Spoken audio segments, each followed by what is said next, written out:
ये part 5 discussion है about section 12(2) of CPC. इसमें हम ये डिस्कस करेंगे कि जो दरख्वास्त ज़ाब्ता दीवानी के सेक्शन 12(2) के तहत दायर किया जाता है उसकी समरी डिसीजन हो सकती है, समरी डिस्पोजल हो सकता है, यानी without recording of evidence and issue framing फैसला हो सकता है। इसी मसले को डिस्कस किया है 2023 वायलार पेज जो है 200 Lahore high court Multan bench. Discuss करते हैं civil procedure code 1908 section 12(2) bar to further suit. ये तो हेडिंग हुई सेक्शन 12 की।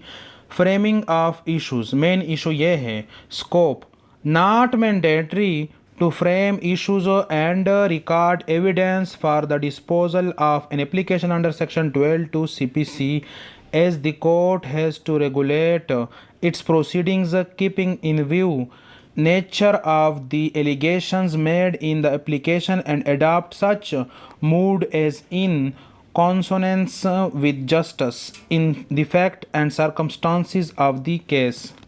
इसमें यहाँ पर कैटेगोरिकली एक्सप्लेन हो गया कि जो इशू फ्रेम करना है और एविडेंस रिकॉर्ड करना है ये मैंडेटरी नहीं है।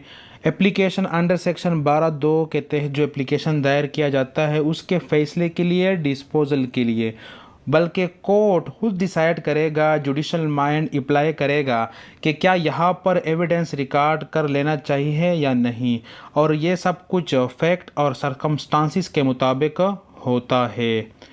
यही मसला डिस्कस हुआ है 1993 SCMR पेज 662, 1999 SCMR पेज जो है 1334, 2000 SCMR पेज जो है 296, 2003 SCMR पेज जो है 1050, 2006 SCMR पेज जो है 531 और यही इशू एड्रेस हुई है 2023 CLC पेज जो है 782 लाहौर हाई कोर्ट की जजमेंट है।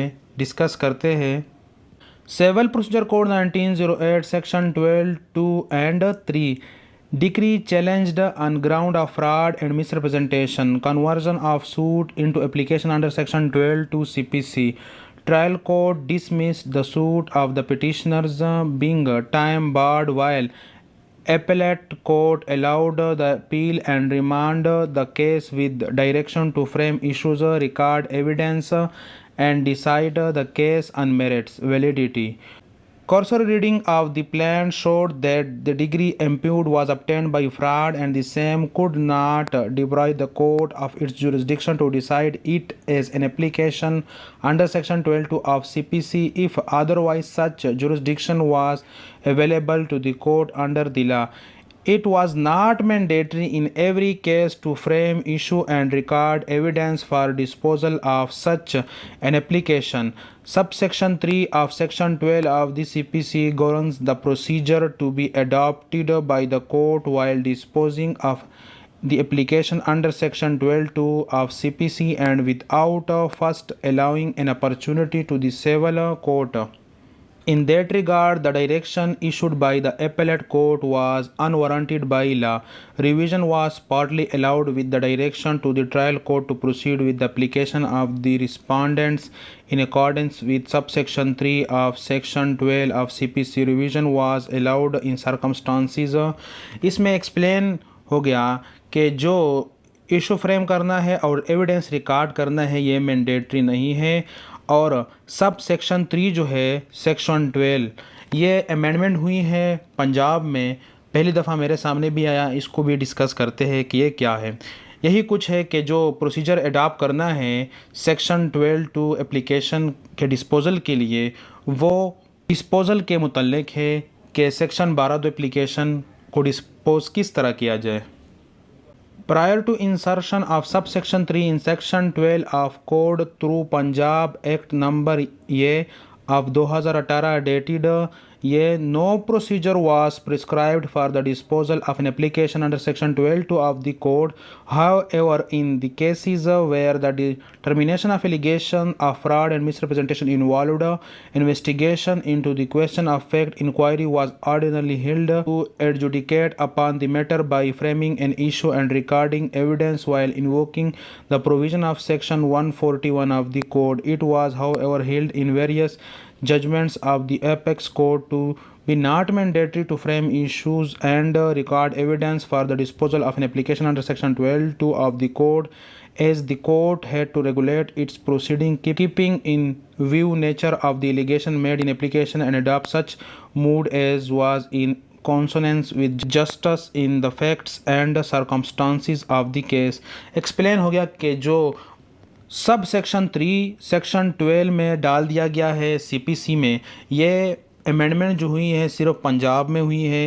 ये बता रहा है कि कोई प्रोसीजर नहीं है फ़ैसला करने के लिए जो 12(2) के तहत दरख्वास्त दायर किया जाता है, मगर ये कि एलिगेशन को डिटरमाइन करने के लिए यानी कंट्रोवर्सी को ख़त्म करने के लिए जहाँ पर फ्रॉड और मिसरिप्रेजेंटेशन के सीरियस एलिगेशन हो तो इशू फ्रेम हो सकते हैं और एविडेंस कलमबंद हो सकती है.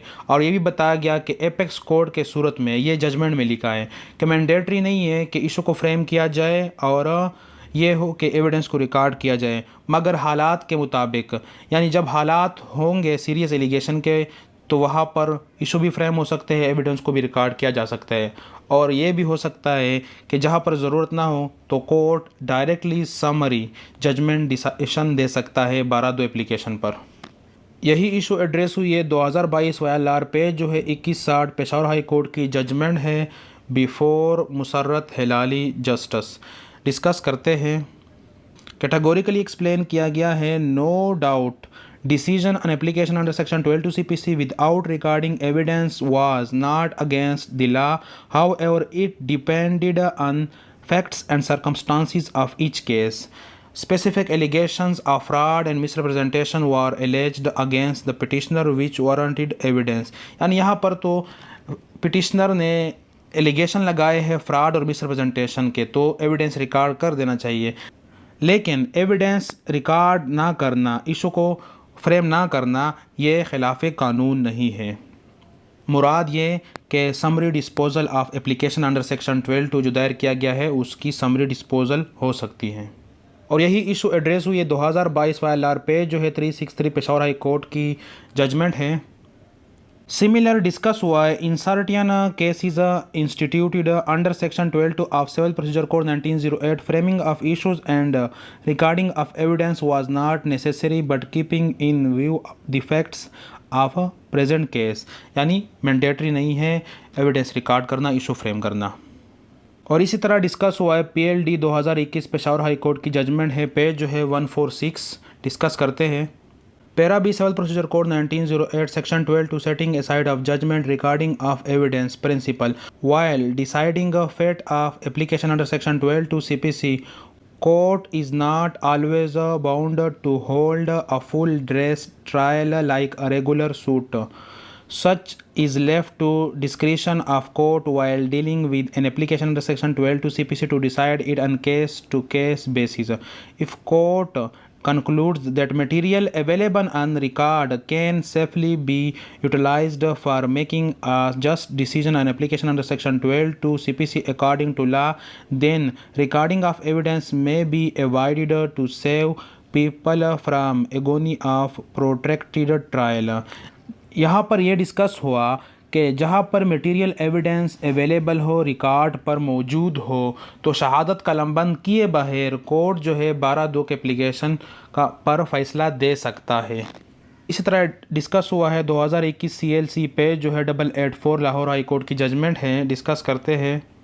Para B civil procedure code 1908 section 12(2) summary disposal of application, यानी समरी डिस्पोजल फैसला करना एप्लीकेशन जो 12(2) के तहत दायर किया गया है.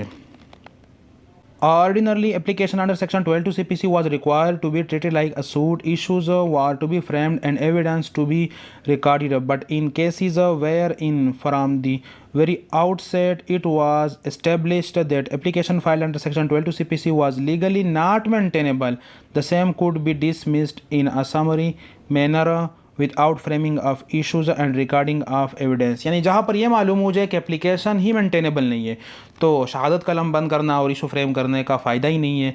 लिहाजा इस तरह सूरत में समरी डिस्पोजल होना चाहिए और यही मसला इन केसेस लॉ में डिस्कस हुआ है।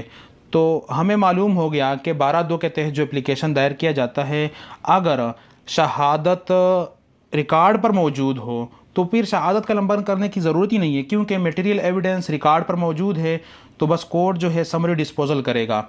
और जहाँ पर केस फ्रमा फेशाई हो और क्वेश्चन ऑफ लॉ हो सिर्फ, तो कोर्ट फ़ौरन डिसाइड कर सकता है। और अगर सिर्फ मसला जो जुरिस्डिक्शन का है कि लैक ऑफ जुरिस्डिक्शन था जिसने जो डिग्री और जजमेंट पास की है, तब भी कोर्ट डायरेक्टली समरी डिस्पोजल कर सकता है। और जहाँ पर सीरियस एलिगेशन हो फ्रॉड और मिसरिप्रेजेंटेशन के, तो वहाँ पर एविडेंस को रिकॉर्ड कर लेना चाहिए, लेकिन पहले ये देख लेना चाहिए कि क्या मेंटेनेबल है या नहीं है। जहाँ पर मेंटेनेबल ना हो तो बस समरी डिस्पोजल की सूरत में केस को हल कर देना चाहिए, एप्लीकेशन को निपटा देना चाहिए जो सेक्शन 12(2) के तहत दायर किया गया है।